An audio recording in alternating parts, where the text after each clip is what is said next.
is up, everybody? Welcome to another edition of Drive for Show, DFS for Dough here on RotoGrinders. Happy to be bringing you another week of golf talk here on the platform. And as usual, we're rolling through the fall swing now. And I am Justin Van Zuiden, STL Cardinals 84. Have my usual co-host, Mr. Derek Farnsworth, a.k.a. Notorious, alongside. Noto, what's going on this week for you? Yeah, not much. Full swing in the NFL season. We got NHL started today, MLB playoffs, and full slate of golf for the next few weeks. So life is good. It's busy, but yeah, how was the Sanderson for you? Yeah, not mega great, though I suppose I can blame this on you because I remember during last week's show when you mentioned that the driving distance slider had never been greater, and I brought up, what about Luke List on the show last week? And I believe your quote was that you prefer him on more difficult courses, and he showed you who was boss by the end of the week. So it wasn't a great week for me, but I'm going to blame you for that. Yeah, I'll take the blame. I was also on the Action Network show last week, and we had to pick one guy to sell. And naturally, I picked Luke List to finish like 50th or worse. But I mean, he gained, how many strokes putting did he gain? Just unreal amount. Doesn't matter. Doesn't matter. I was wrong. I'll eat it. He did 6 strokes putting. I mean, come on. That's got to be the best of his career. Anyway, yeah, it was still a good week for me somehow. I didn't have any Aberg or Luke List, but got 6 of 6 in Maine and had a pretty good week of Showdown too. Yeah, so I, all kidding aside, would not have probably played Luke List anyway.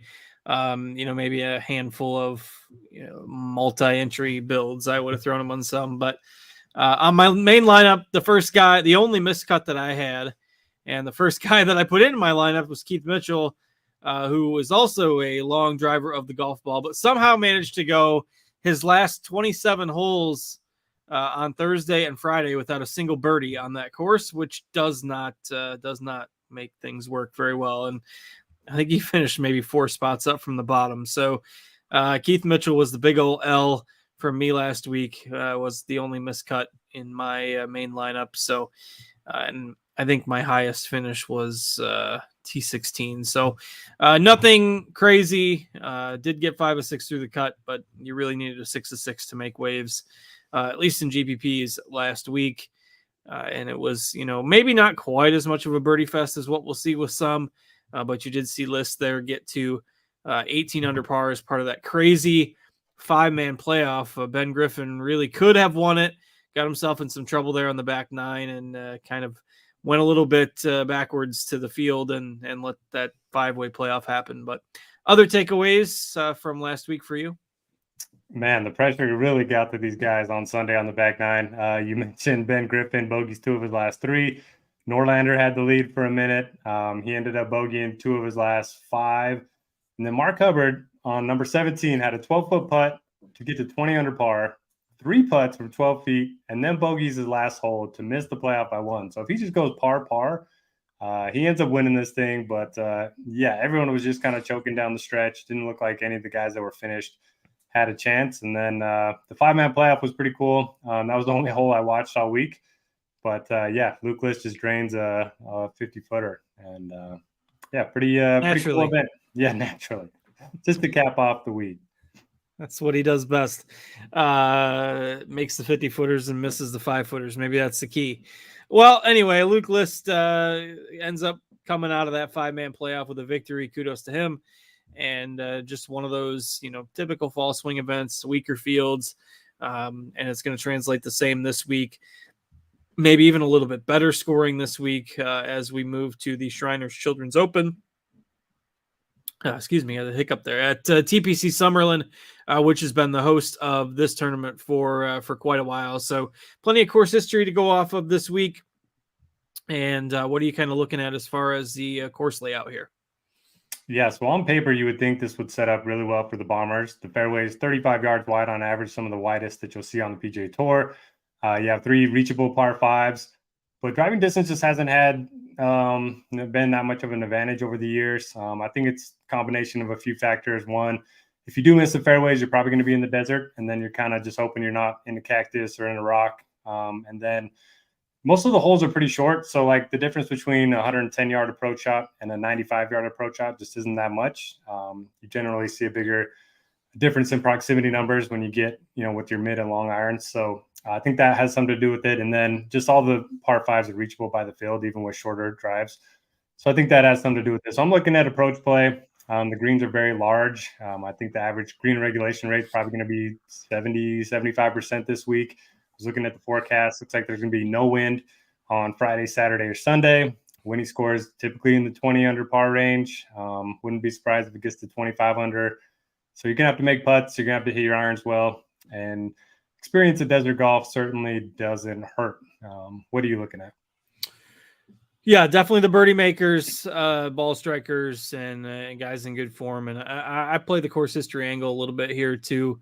I don't know if, the guys that play well tend to be the guys that aren't going to go out and have a good time at night. I don't know, however you want to play that narrative. But on these courses where we do have extensive course history and you see the same guys tend to come out here and play every year, desert style golf is a little bit different. So the ball strikers, birdie makers, and then good course history sprinkled in, I think, are the main metrics this week. And like you mentioned, winning score usually gets into the 20s pretty much every year over the last, let's see, I put this in my article today. I had the history for this event, but let's see, I got to find it here on the fly. There we go. Well, where did it go? I lost my article. There it is. All right. So if we go back to 2008, every year but one has been minus 16 or better, and that was one year where there were heavy winds. So last year, of course, you had Tom Kim at 24 under, Sung J M at 24 under. The year before that, cut line has been 5 or 6 under par. So definitely the birdie makers this week. And we can go ahead and dig in. 4 golfers above 10K this week: Aberg, the aforementioned Tom Kim, Cam Davis, and JT Poston. Who you like this week? Well, eventually, Aberg is going to have a bad week, right? That's what I keep telling myself. It doesn't ever happen, and he continues to burn me. Just amazing form. 14th for a win, 10th, and then second last week. But again, I don't think the driver is going to be as big of a weapon. Doesn't mean he can't play well here. His proximity numbers from 100 to 150 haven't been as good as some of the other guys up here. So I like Tom Kim. Obviously won here last year. He's been very good on easy courses. He's number 1 in the field on less than mediocre wind conditions, so like no wind. And he's just playing great too. So I like Tom Kim. Cam Davis has been in good form. I also like Poston quite a bit, but it's hard to fit 2 of these guys in there, so I'll probably just play Kim. What about you? Yeah, and kudos to you for getting the name right, because I still can't get used to saying Aberg after the Ryder Cup when, obviously you got a lot of airtime, and Aberg is the English pronunciation to me. So Aberg is technically correct. But Model Maniac on Twitter just had like Aberg like 10 times in a row, and so now I just Aberg and then Aberg. Yeah. Aberg, yeah. It looks like Aberg, and it's just going to be Americanized. I don't know. I'll split it 50-50. We'll see. But how quickly he's gotten to the top end of the salary spectrum. Surprised me with how well he played. Obviously, as you mentioned, got into that playoff last week. No jet lag factor for him. But I'm with you. I actually like the other 3 guys above 10K quite a bit. I think Cam Davis is fine. He's played here quite a bit. Hasn't necessarily popped for an elite finish, but does have some history playing here, as does Poston. I think the course sets up really, really well for Poston. He's one of my favorite tournament plays of the week. Right now, we've got Poston as the lowest owned of the top 7, I guess, on the board. So Poston I really like in GPPs. I think Tom Kim is my favorite overall. He hasn't, his last year at this event, I mentioned he won at 24 under par, 48 pars and 24 birdies, no bogeys, no others, no nothing for Tom Kim. So that's pretty remarkable to go 4 72 holes of bogey free golf. 4 rounds. And, that speaks to how steady he was last year in his debut on this course. So, yeah, Kim 1, Poston 2 for me out of this group.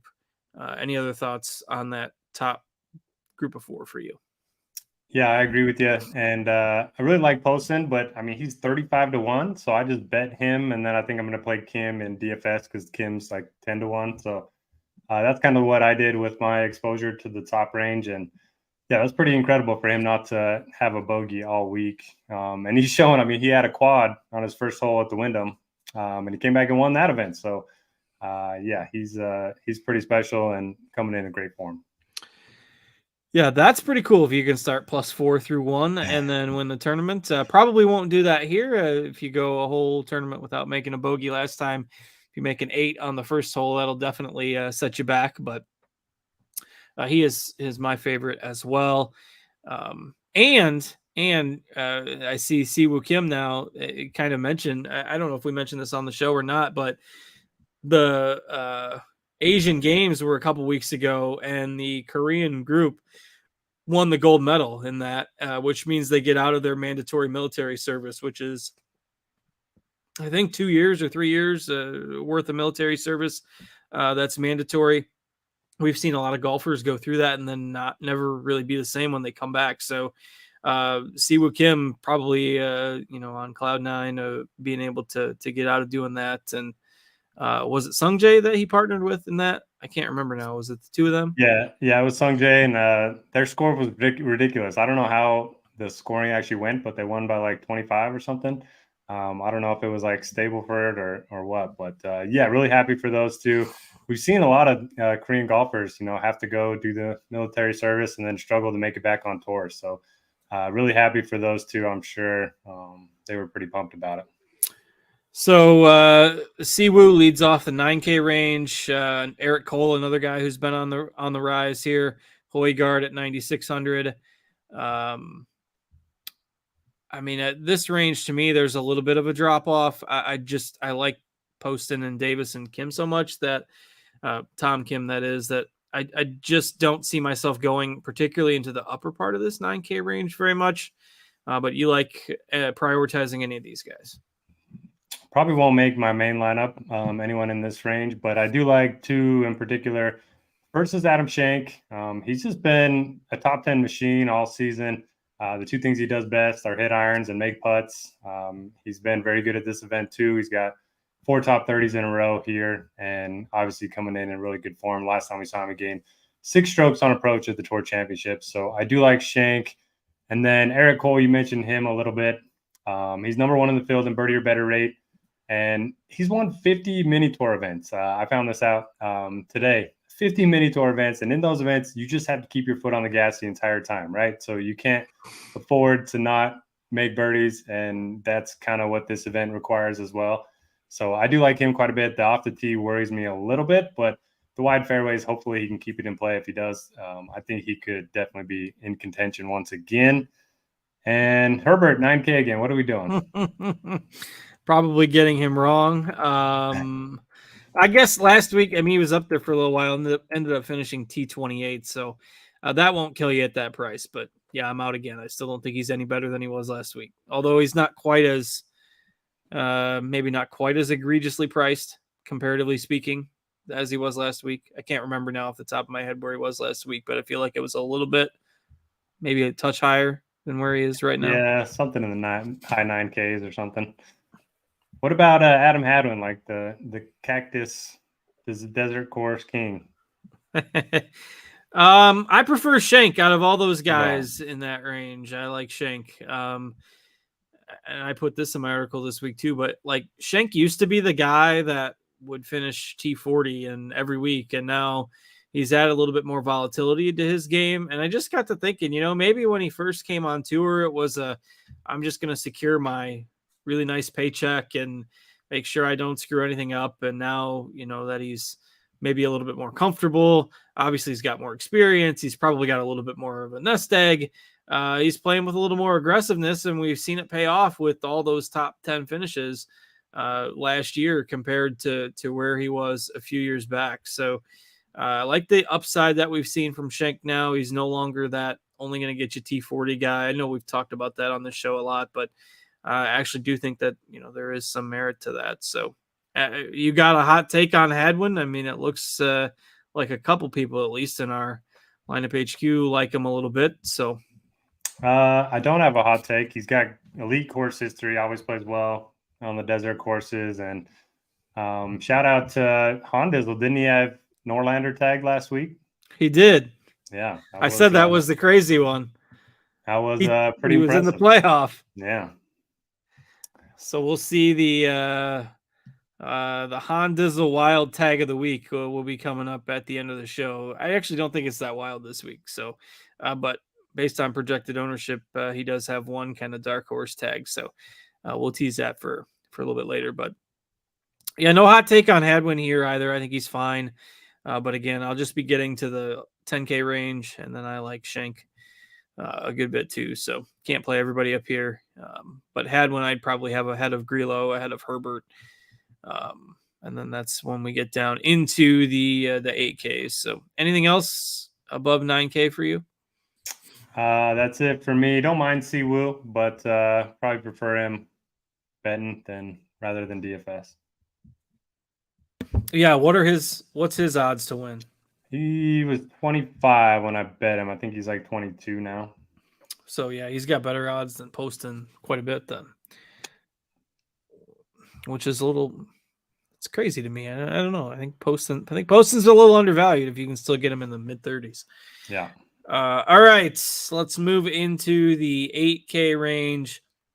I like the bottom part of the 8Ks a little bit better, I think, than the upper part. Not to say that these guys aren't bad. I mean, Norman, we've seen flashes from him, and Rye, Smalley, but not super consistent. Maybe Luke List will keep making those 50-footers this week, but don't really want to play him at this style of course, coming off a win. Looks like you might like JJ Spawn a little bit this week based on your little red tag there. But I think my favorite above 8,500 is going to be Tom Hoagie. Maybe we've seen a drop off from him from that really hot spell that he had, but another guy that tends to play well out here. He can score a good bit in these birdie fests too, can get hot with the putter. So Hoagie, I think above 8,500. It's not, I don't think he's a must by any means, and he is looking to be the highest owned out of this group. But what do you like from List up to Spawn there? Yeah, I think Hoagie's the upside play. What we know about Hoagie is he loves to gamble, and he's going to be in Vegas. So that could be good or bad. Maybe he'll be in a good mood all week, or maybe he'll be out late at the tables. But 4th, 14th, and 24th here the last 3 years. And then Spawn, I think, is the more safe play. He's been in really solid form, top 40s in his last 5, top 40 in 3 of his last 4 appearances here. Don't really have any interest in Norman or Smalley, but Aaron Rye is at least somewhat interesting. If you talk about guys that hit fairways, he's 4th in this field in fairways, and he's top 10 in approach. So if he putts well, I think it could be a pretty good course for Aaron Rye. Yeah, and I think he might, he might fly under the radar a little bit at that salary. I just don't see, a ton of people clicking his name. We've got him at 8% right now. I think that's pretty fair. So a decent GPP option if you're playing the ownership angle there at that price. So don't mind Rye, but Hoagie is definitely my play in this group. I know we're going to have a little bit of agreement on the bottom part of this range. And 5 guys here. So you got Putnam, you've got Svensson, you've got Hostler, you've got Bazudenhout, and you've got Hubbard. I've seen takes on all 5 of those guys, positive takes on all 5 of those guys already this week. You've been the Hostler whisperer a couple times over the past month. I've seen some Bazudenhout outright tickets on Twitter, and some combination of either you or I like each of the other 3 plays in this range as well. So, and we've got all 5 of them between 11 and 16% ownership. So maybe this is the range where you get you're going to get some 2v2s. You're going to see rosters maybe made or broken by who performs or doesn't perform from this group. But do you have a take on the Putnam, Svensson, Hostler, Bezudenhout, Hubbard group this week? Yeah, so usually when I run my model, the top point per dollar guys are usually in the mid sevens, low sevens. This week, the top three are all in this 8K range in the five that you just mentioned. Number one is Hubbard. Number two is Putnam. Number three is Svensson. So I like all of them. And I think you could build some pretty strong lineups. I mean, if you put three of them in with Tom Kim, you still have 7,300 per golfer left. And I think that's a pretty good salary range. There's some decent lower 7K options. So really strong range. Putnam's probably my favorite, just given his course history, 3 top 20s in his last 4 appearances here. I think Svensson's the best fit for the course, but for whatever reason, he hasn't been as good in terms of his course history. I'll still play him, but that's a little bit concerning. And then, yeah, I mean, Seabez was awesome last week, T20 here last year, so he would probably be my third favorite. Actually, my fourth favorite. I like Hubbard too. Man, it's tough to narrow down which ones. I think Hostler's the odd man out for me. How would you rank? Oh, it's not a Hostler week. Well, I agree with that. It's not a Hostler week for me either. So this is you can't miss the fairways here, or else you can be in trouble. So that worries me. Yeah, well, I haven't been on him the past few weeks, even when he's been playing better. So I can't hop aboard now on what, in theory, is not as good of a fit. So I'm out on Hostler. Hubbard is my favorite. I just think combination of safety and upside, and the price is just too cheap. When you look at 8K, I think he's 10K on FanDuel. I think he's the play, and then probably either Putnam or Svensson second. Those three guys are definitely the ones that I'll have the most ownership of in this range. I think Svensson is maybe the bigger risk reward guy of the group, but that's probably who I'm probably out on. Seabez. I just don't see he's a guy. I'll say that I like him a little bit more on harder courses, like you did with List last week, and then Seabez is going to go win it. That's the curse. One other note on Hubbard. He's gained 4.9 strokes off the tee in his last 2 events. So it's the best 2-event stretch of his entire career. So if he's hitting the driver well, he could be in contention once again. That's interesting. Well, it's definitely a good trend for sure. All right, let's go to the next range here. Starts to obviously get a big group of golfers from 7,500-ish to 7,900. You mentioned this is normally where the best point per dollar plays on the model come in, but they're all just a little bit higher this week. Does that mean that this range you just don't like at all, or what's the story with the upper part of the 7K range? Yeah, so it looks like Ben Griffin's going to be the highest owned, and who knows how he's going to react after the meltdown on the back 9 on Sunday.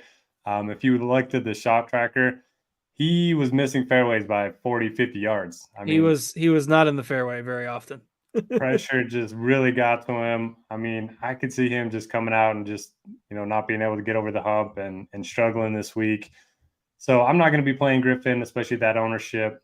The only play I really like in this range is Justin Suh. He lives in Las Vegas now. One of the best putters in the field, finished T8 here in 2020. And the last time we saw him, I actually brought this up on the show. He'd gained at least 1 stroke putting in 14 straight events, and then he lost strokes putting that week. So I cursed him, but he did gain strokes ball striking. So maybe he can marry the two together at a course that he should be very familiar with living in Vegas. All right. Yeah, I don't hate that play. Davis Thompson has been pretty steady. He's probably going to be one of the more popular plays in this range. I don't like playing him that much as chalk. But I mean, I think he's fine. I don't have a hot take against him other than the ownership.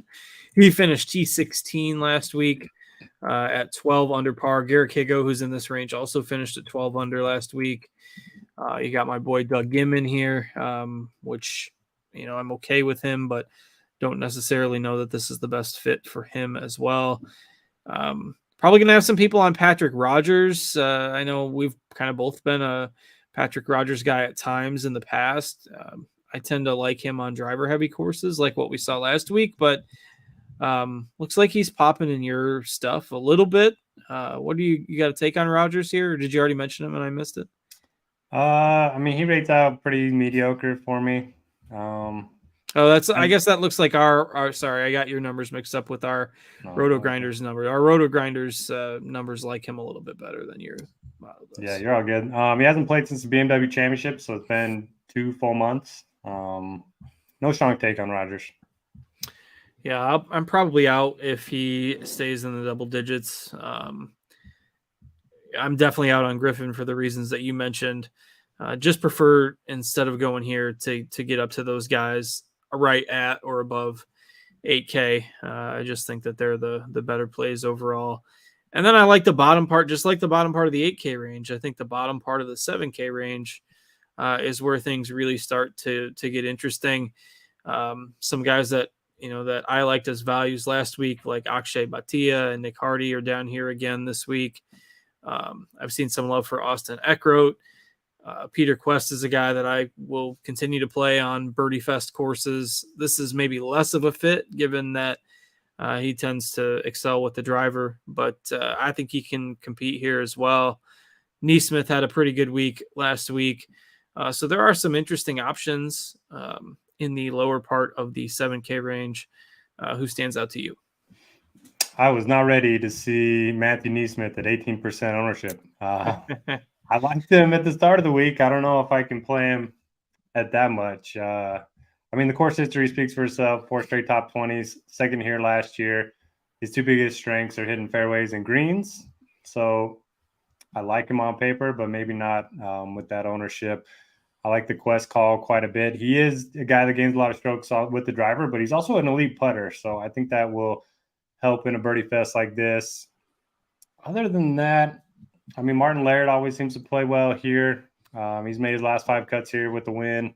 So that was the Hondizzle wild tag of the week. He's got Laird tagged at 1.5% ownership. So well, at least we brought him up this week. We wouldn't have mentioned Norlander without him. But no, Norlander was solely because I saw the dot. So yeah, no, that's a guy that I think is really interesting for tournaments this week is Troy Merritt, and I dug into him a little bit today. Was looking at his. I'm gonna pull it back up right now, but I was looking at his log on the PGA Tour site, and we haven't talked about this a lot. We maybe talked about it on one show over the summer, but if you go back to January of this year, Troy Merritt started a stretch of what became 14 consecutive miscuts.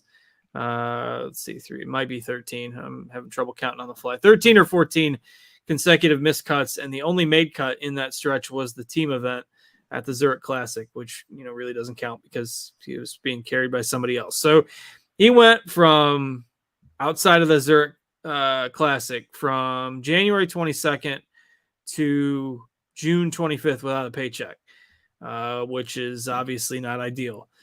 But the interesting part was, and I don't remember, somebody brought something up about Troy Merritt making the weekend or rooting for him in some capacity, and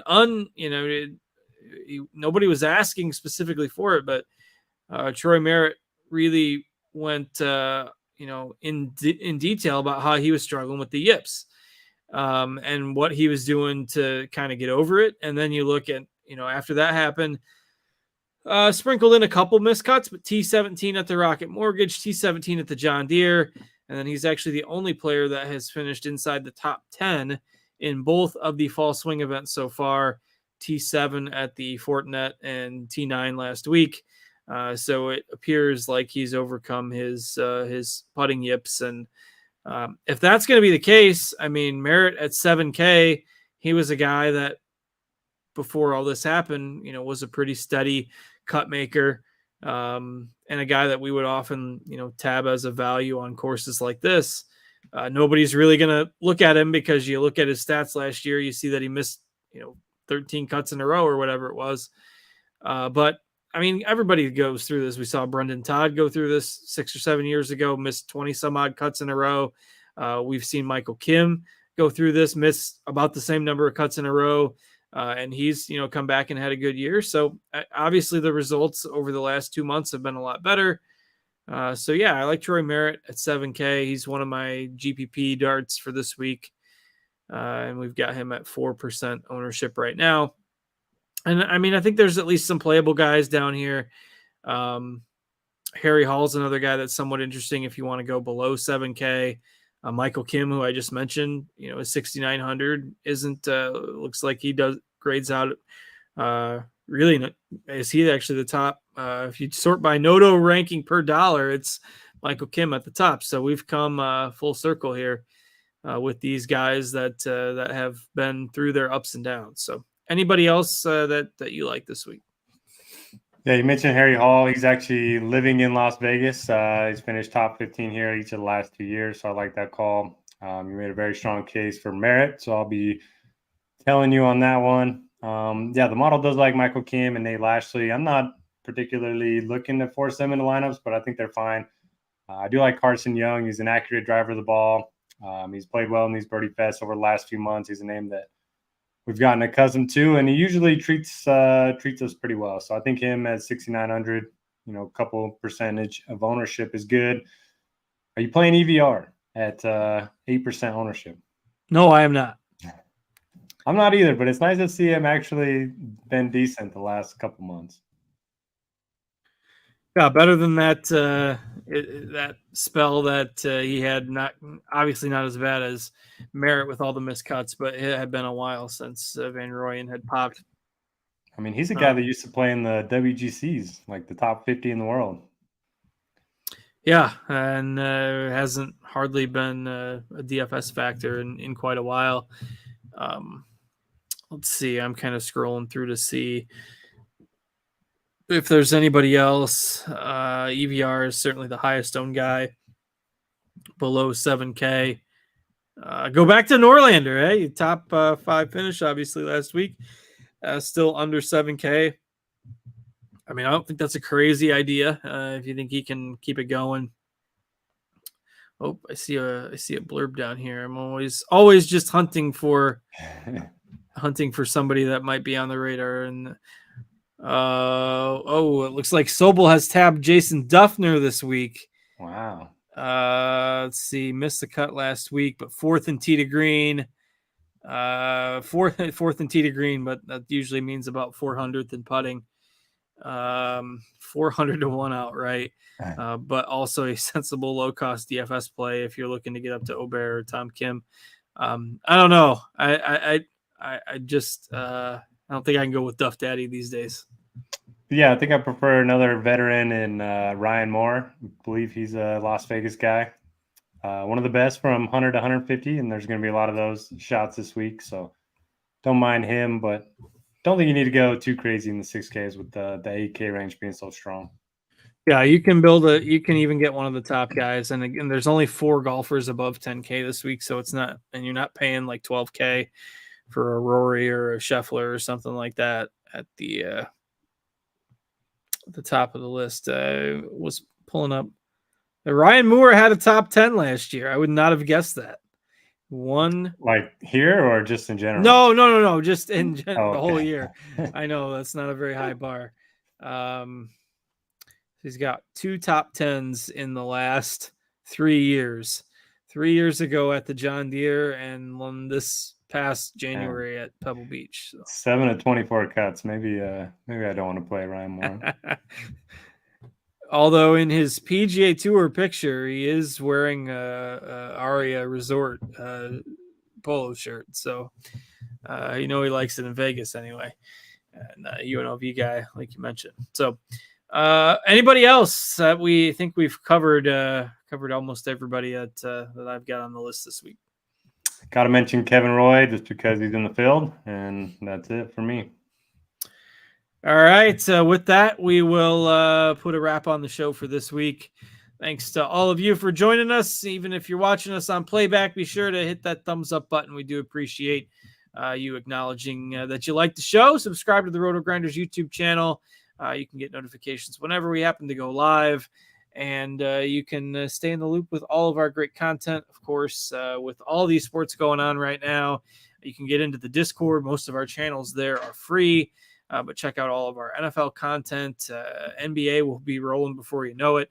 NHL back in full swing as of tonight. So a busy time of year on the sports calendar. Of course, with NFL and college football going strong as well, and golf with still a decent amount of events here in the fall swing. So we'll be back here next week, same time, same place. Thanks to Noto for joining me. I'm Justin. Thanks to Steve for producing and working hard behind the scenes for us as well. And best of luck in all your contests this week, everybody. Take care.